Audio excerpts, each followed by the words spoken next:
Hello everybody and welcome to this webinar from TCC Momenta and Recordsure covering a recent ruling from the Supreme Court on motor finance commission arrangements. My name is Gary Evans. I am the Chief Product Officer and Chief Commercial Officer for TCC Group, incorporating both Momenta and Recordsure.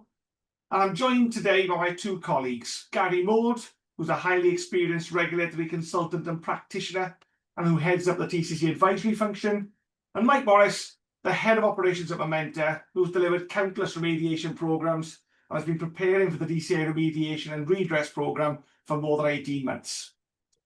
Before we start, just a couple of housekeeping rules. The Q&A function on Zoom is available to everybody. Please feel free as we progress through the webinar to use it if you have any questions. Hopefully, we'll have some time at the end to answer them, but if not, we'll follow up with an email shortly afterwards. And secondly, we are going to be running some anonymous polls throughout this webinar. We're really keen to get your views on how you're feeling given the news of the last 2 weeks.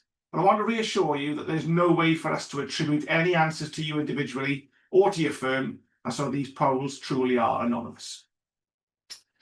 The purpose of this webinar is to provide an overview of the Supreme Court ruling and the subsequent FCA commentary, but only as context, since this has been covered several times in the past week by law firms.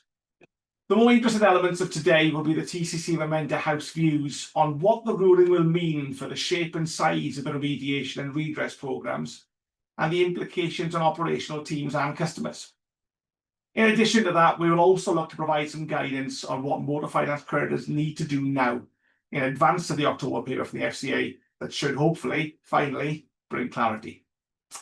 We're going to start today with a recap of the facts of the Supreme Court ruling on DCA and the FCA's commentary and plans.